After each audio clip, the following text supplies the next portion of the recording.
Welcome back, everyone, to another episode of Sisto Says, powered by Design 2147, a New York City building and code consulting firm. Today, I have Tim Fryatt, partner at Marvel. Quick story, Tim. First of all, thank you for taking time out. Thanks for having me, Sisto. Tim also has done a Q&A that we published a few weeks ago on civic work and cultural work. So thank you very much for that. But before we get into the show, my history with Marvel goes back a very, very long time. So I'd like to share this deep. I'd like to share this story with our audience. Please. Way back when Rob and Jonathan had an office on Varick Street. And they had, I don't want to exaggerate, but it couldn't have been more than 400 or 500 square feet. And there was one young lady who worked there, who was their administrative assistant, who had a bicycle. And when I started working with Jonathan and Rob, I would meet at their office once a week on some projects, and there were 2 people. Right. It has now grown into 2 tremendous companies, mutual for both gentlemen who have done an incredible job. And I have seen Marvel now expand around the world. So congratulations to your entire team. Puerto Rico, Barcelona, Virginia, New York City. Probably might be missing something else, but congratulations to all of you. It's an incredible firm. We're honored and privileged to work with your team on many, many projects. So first of all, thank you. Thank you. Feeling is mutual. We've had a long and successful working history with Design 2147. I appreciate that. So we brought you in a little bit to talk. I understand, your office isn't really broken up by verticals where, you're a partner and you do the housing, and then another partner does cultural and another partner does education. It's kind of like mixed in. We're a curious bunch. Yeah. We like, by that I mean curiosity is a premier a shared value that we all have. And so rather than specialize, we tend to do lots of different things. That's great. And find that cross-pollination is actually helpful for our creativity.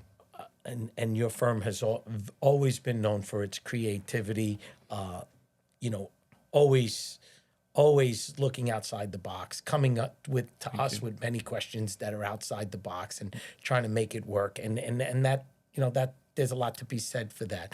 So quite a few projects that you and I have worked on have been related to the, it's either government work or it's on the civil or cultural side. Yep. So I wanted to pick your brain today a little bit about the civic and cultural side, because in all the years that we've been doing it, we've done a lot of museums, we've done a lot of schools, we've done, that's really a big niche for us.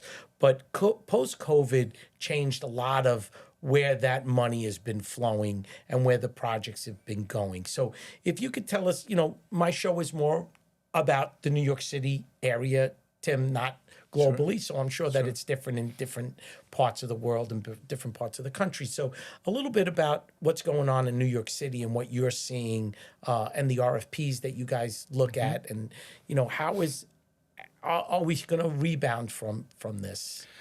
Well, we are big believers, obviously, in New York City, being longtime practitioners and residents. New York City, the opportunities continue to come, even though, yes, we saw some slowdown in cultural and civic work, I would say during COVID, and maybe since, there still remains a number of opportunities. We just have had to retool, how we approach them. Wow. Right? Okay. Because the demands are higher, like as we get more sophisticated and in performance and criteria, and continue to sort of create places that are touch on more elements, sustainability, resiliency, technology, adaptability. Right. Whereas before it was make us a wonderful space that works for us. There's many more demands. Now there's so many more boxes on to architecture, and in particular, I think civic and cultural work, because these are public, programs. And the public and the city has an obligation to do to check all those boxes and walk the talk, Right. Which and they have committed to be very aggressive in all those areas and more. And so that's happening parallel with an increase in construction costs, as we know, dramatic increase, and real estate costs, right?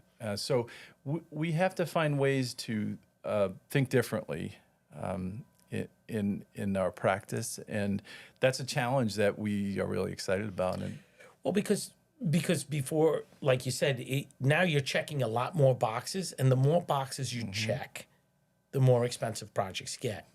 And when we deal with clients that are in the education world or the civic world or the cultural world, their funds are limited.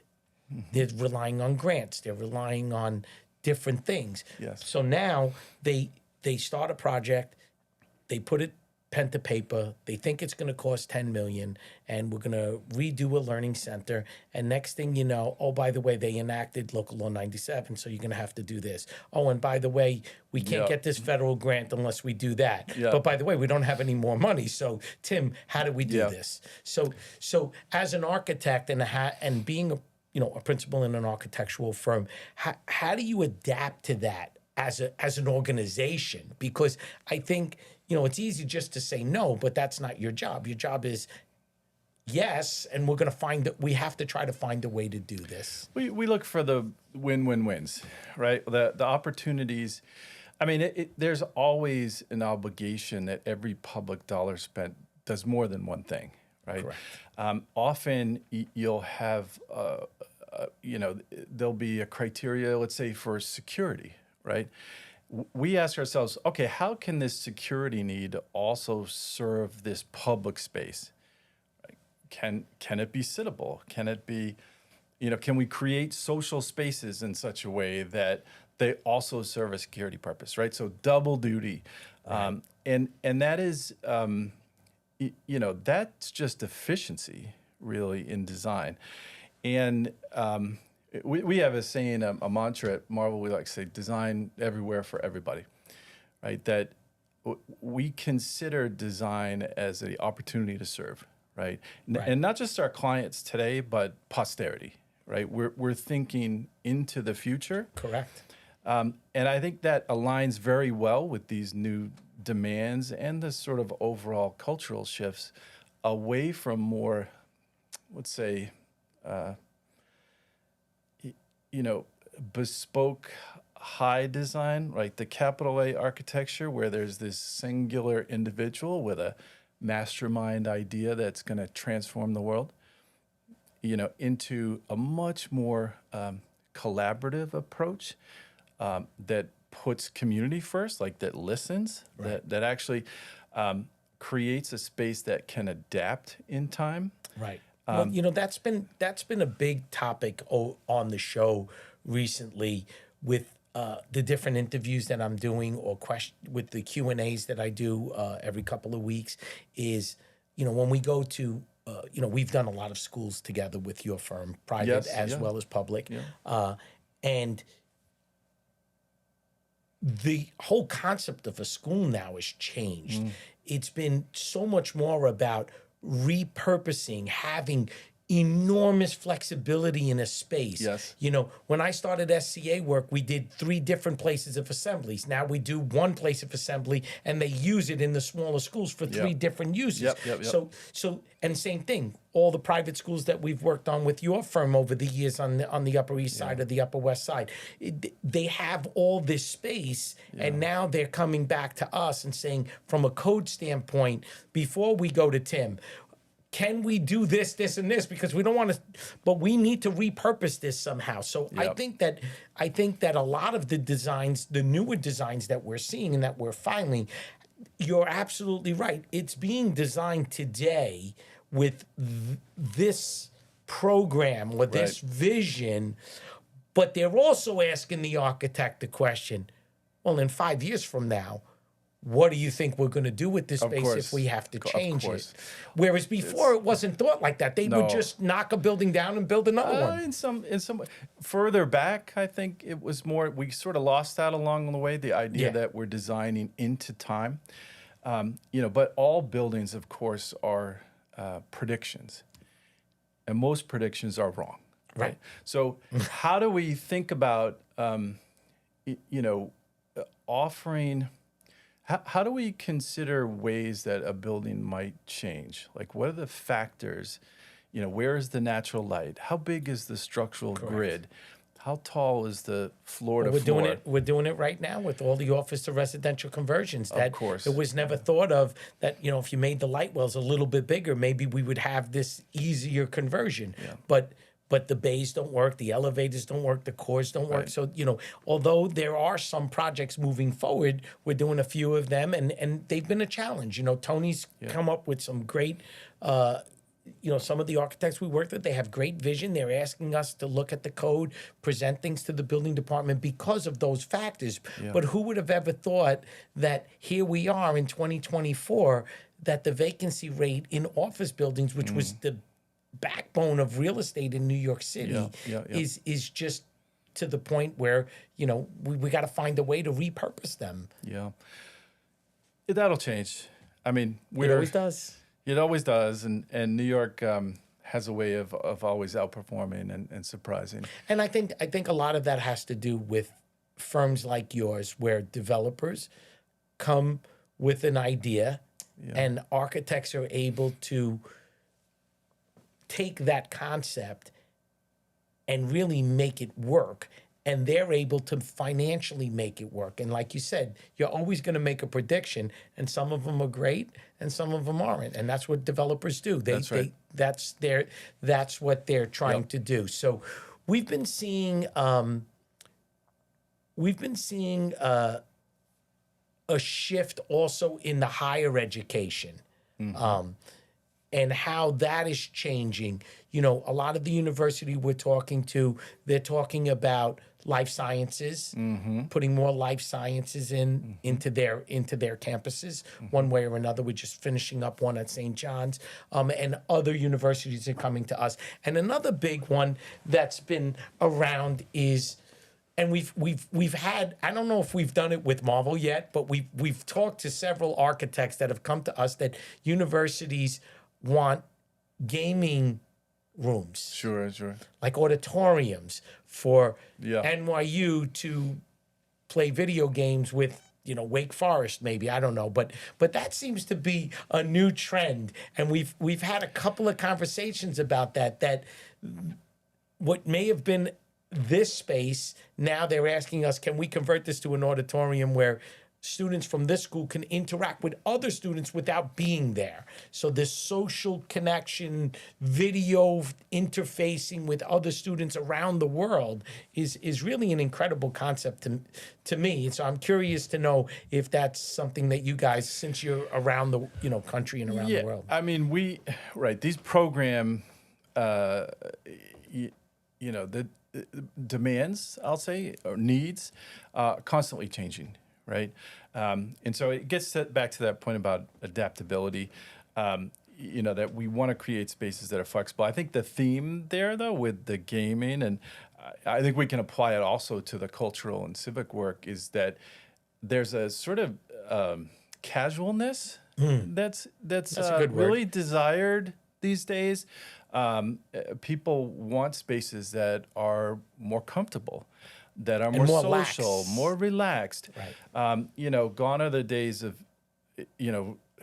sort of stuffy museums that are for the, highbrow crowd only. Right. No. The museums, the arts are a opportunity for everybody to be transformed. Correct. And so, we're seeing more and more institutions. The space should lend itself to that. Of course. For people to come in and feel incredibly comfortable when they walk into right. that space. That's right. And I think that we're seeing that a lot in colleges, where in the college world, the renovations we're doing, or what we're seeing on the plans, is that there's these spaces where there's couches and lounges and this and that, and there's, students working here, but yet there's someone reading a book here, and they're all That's right. interacting, and they're not in a library where they're, hush, hush, can't speak. That's right. It seems that is definitely one of the needs that we're seeing, and I think the students, when they come visit the colleges, are actually looking for that. Yes. Everybody wants to be in a space that they love, right? That's comfortable. That's placemaking is what we call it now. We didn't know what to call it 20 years ago. We've always been sort of working placemaking towards I like that. it. But placemaking is now, the term for it. The Project for Public Spaces, which is a great resource, has 11 principles for placemaking. One of them that I always think about is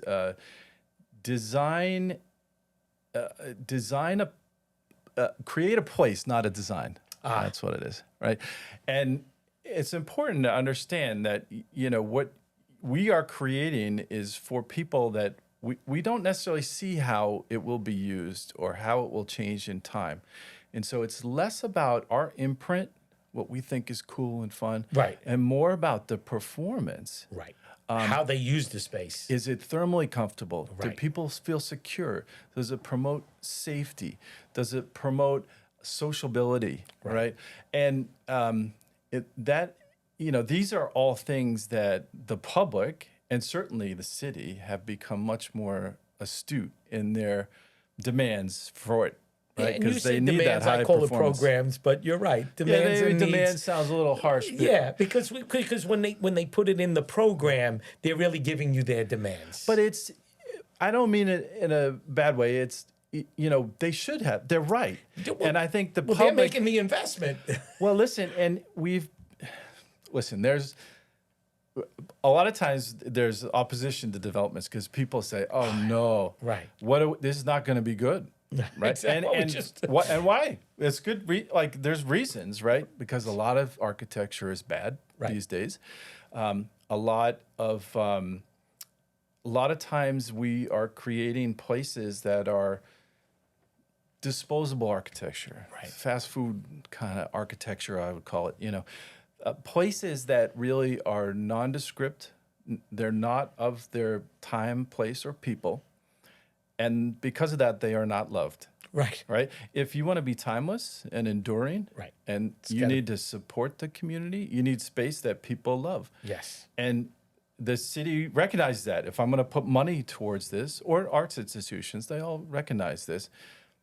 It has to be enduring, and it has to serve its people well. And so. And there's a responsibility to that as an architect. Absolutely. You have that responsibility.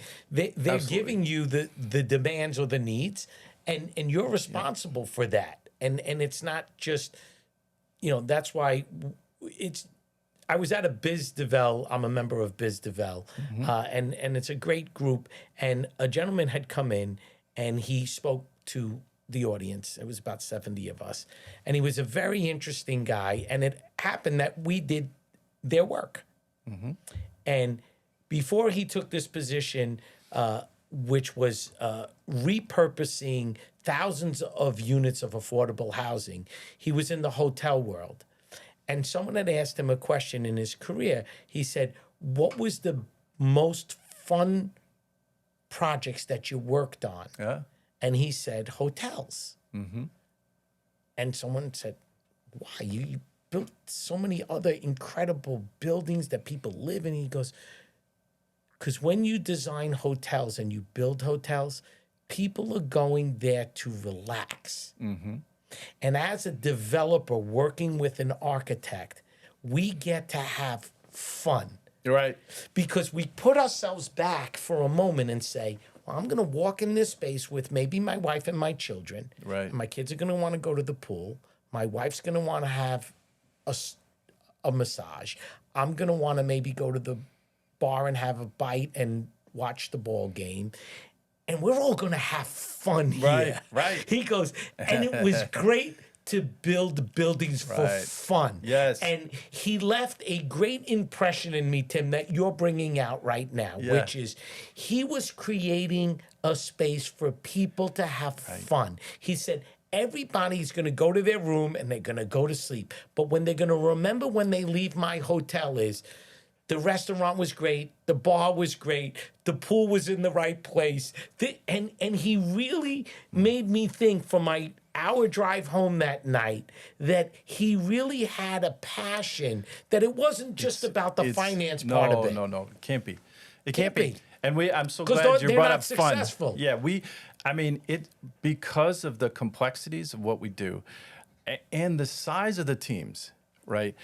It really does take a collaborative, cross-disciplinary, low-ego spirit. And Because it's a consultant for everything now. And it's a long road. Every project is a marathon. So you may as well enjoy the journey, have fun along the way. Absolutely.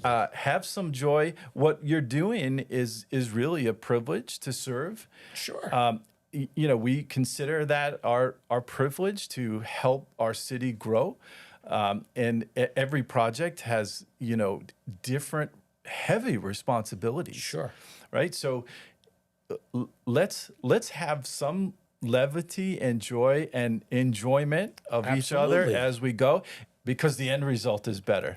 Right. Correct. And the more inclusive you can be in that process, The better it is. Today when, or one of my other shows was with Ashley from Cozen O'Connor. And Ashley and I have been friends for a long time. And she always makes time to come in. She's probably done her third show with me. And we talk about the power of the partnership between the private world and government. And in New York City, without that, very few things really get done in the housing world. yes. There needs to be incentives. There need to be things. But in your world, because we're on those projects, right? We're doing a library. We're doing a school. We're doing a new museum. We're expanding the children's museum. We're looking at this. We're looking at that. There's all sorts of things that are happening. And part of that is for the city to be in partnership with the people that are going to use it. So as the architect, Yep. you get that responsibility. They're going to allocate $30 million for a new library in Queens.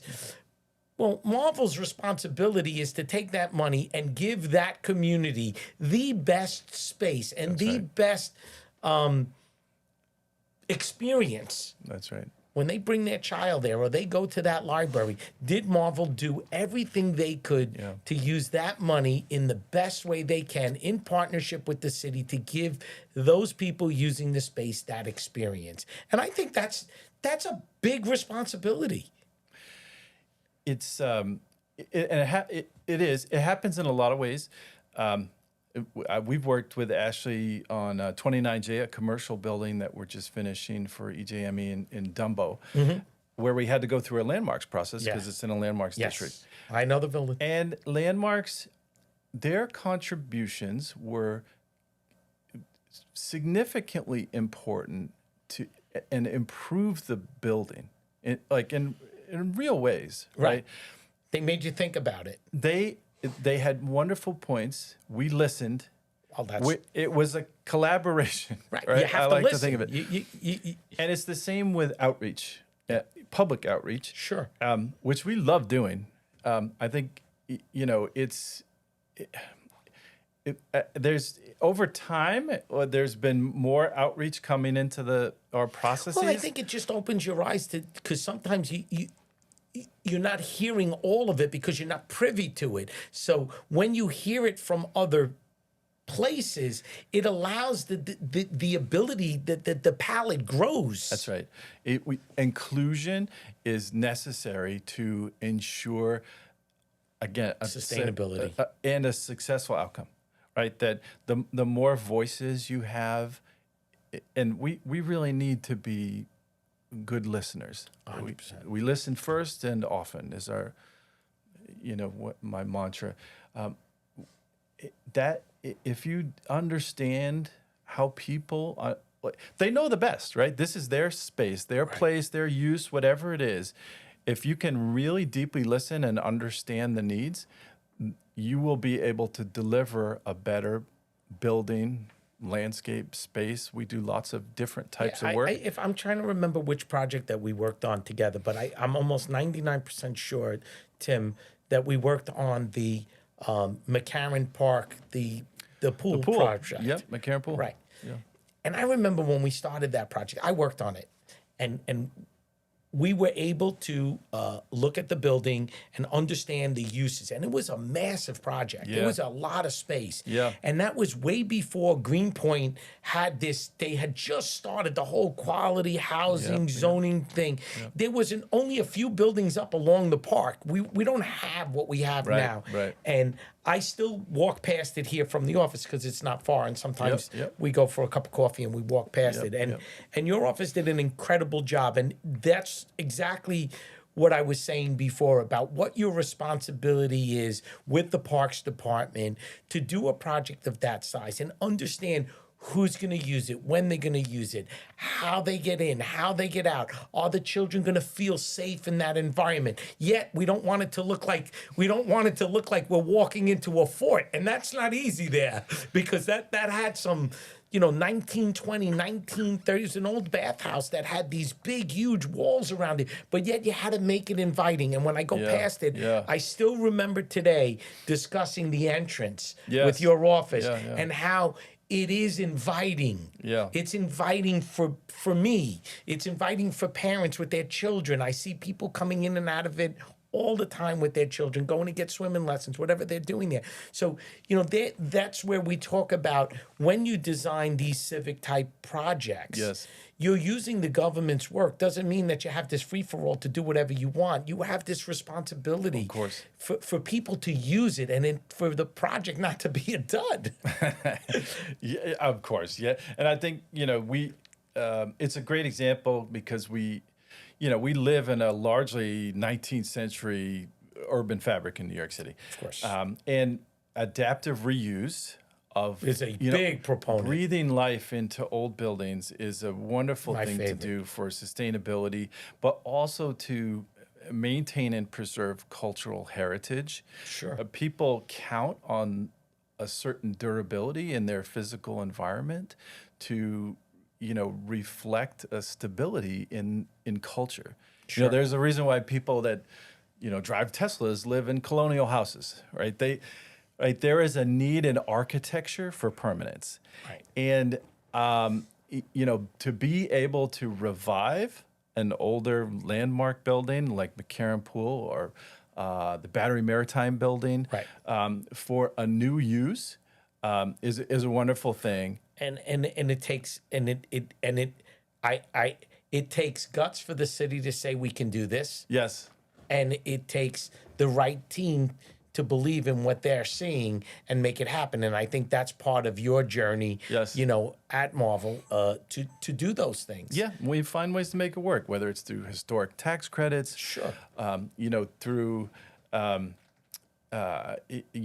helping to develop a vision that can be invested in more broadly, right? And To get donors to help. to get donors, to get other grants. That's the business side of architecture. And we are involved in that. And we have as to you help should be, promote because and you're share part of that. the vision. Of course.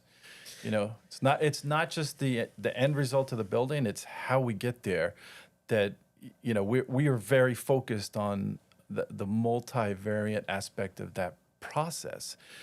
If we don't have the funds, the project will die. Correct. Right?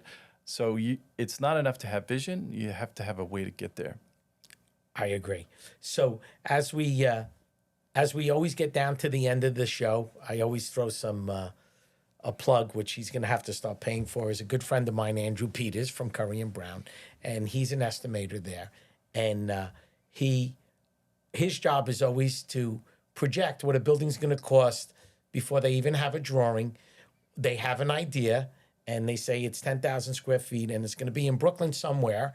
And we want to build a lab. How much does it cost? And he has this job. I don't know how he does it, but he has this job of saying, hey, we project, we think in this environment, it's going to cost you $1,400 a square foot.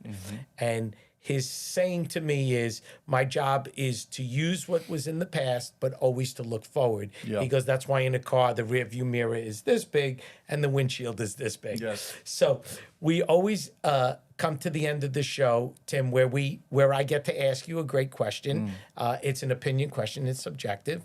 Where do you see New York City investing in these type of projects? Do you think it'll be on the upscale as we move forward? You know, we have the City of Yes now, which is going to allow some, you know, it's a lot about housing, but there's also a lot of little things in there that are Important going to things. affect things that you do, Yes, having being related to schools and civic things, daycare, whatever it might Yes, be, yep. and repurposing buildings as well. So where do you think in the next few years, do you think the city's going to invest in these type of projects that Marvel can help them with? Well, yeah, it's a great question. I applaud city planning and the city for the City of Yes efforts. I think that we're going to see some big impacts from some of the vision there, especially around the promotion of transit-oriented developments, the sort of gradual reclamation of public space back from the automobile. Right. There's some sort of critical controls in the City of Yes to sort of reduce the impact of Parking, cars yeah. on our cities. Yeah. And in New York, you know, it's nationally, we have 500 million parking spaces. That's 6 spaces for every car that we have in the country. That real estate value is worth more than all the cars and all the roads combined. That's an enormous public asset that is Yes. underutilized. Correct. We saw in COVID what happened when you start to reclaim some public spaces from cars for people. Right. And I we've think- done, and I think we've transitioned a little bit into that now. And I think we're going to see more of it. And we should. And I think we're going to see more developments, largely residential, where the city's focus has rightly been and will continue to be, but in transit-oriented developments Yes. to help promote, and in more mixed-use neighborhoods where, you know, they can be walkable, they can be dense, Sure, they and can be you know, sustainable. just on all the wide streets. You know, growing up in Queens, having my business here for 40 years. You know, traveling to City College on the train, traveling to Brooklyn Tech, the neighborhoods. Perfect example is you have a wide street and you have a retail space and one apartment above it. Right. There should be 3 or 4 apartments on top of that. There should be an office on top of that. There should be another type of use. There should be a place where the Pilates doesn't have to be on the first floor, that it could be on the second floor. It could be on the 3rd floor. People want spaces that they could use. So if the spaces are created, but if there's no way to achieve that, then there's no opportunity. And I think the City of Yes is going to give us that opportunity. Yes. To allow these different uses to be supported in different types of buildings, Yes. in different places. And, you know, we see it, you know, transit oriented. You know, Ashley and I talked about this on one of the episodes as well, is the outskirts of New York City, in Westchester, in Long Island. Yes. They built buildings that weren't traditionally in their neighborhoods, but they were 6 and 7 story buildings that had transit, that Right. they could get to Manhattan, they Right. could get to Queens. They adapted. So we're finally here, and I just hope that one of the things that the community boards expressed is we need more education. We need more libraries. We need these things. You can't just keep building housing and take these programs away. Yes, yes. So I believe that the City of Yes is going to have that balance, and we're going to be able to do more libraries and more educational, whether not just schools, but have to, other programs, We have social to. programs, community facilities As that are the needed. city continues to grow and expand and change and diversify, we need all of those public assets and more. And I think, you know, we're in a good place. You know, like originally zoning was, you know, it's segregated uses. Right. Right. It was there to prevent industry from being you know, in a residential. tannery from Right. being like next Right. to a tenement. Right. Right. But nowadays we recognize that actually a mixed use, right, contributes to a rich neighborhood. Correct. It's more sustainable. It's more social. It promotes community. All the things like Jane Jacobs taught us many, you know, decades ago now at this point of how to make a vibrant street.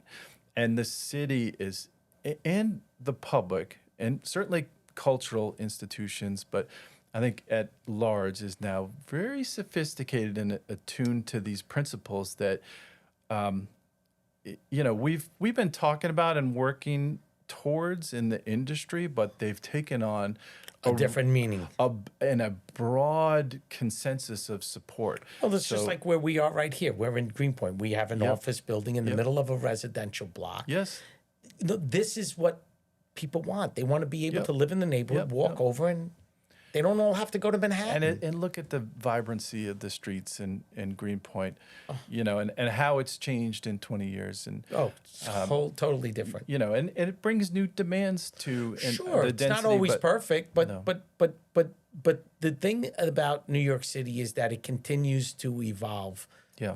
Sheldon Lobel, who helped write the first go around of the zoning resolution, once told me my job doing this was to help the city have a vision for the future. Right. And that vision was amazing. And now we have a chance after 63 years to put this city of yes across the board, because it's sustainability, carbon neutrality, it's the economic small business side, and now the housing side. So they didn't just address housing. It's really across the board. So we're excited about it. I hope everyone at Marvel's excited about it. We listen. We're so excited. It's a really wonderful time to be practicing architecture and landscape architecture and urban planning and design in the city. And I've long been a believer in the benevolence of the universe, that evil outweighs good.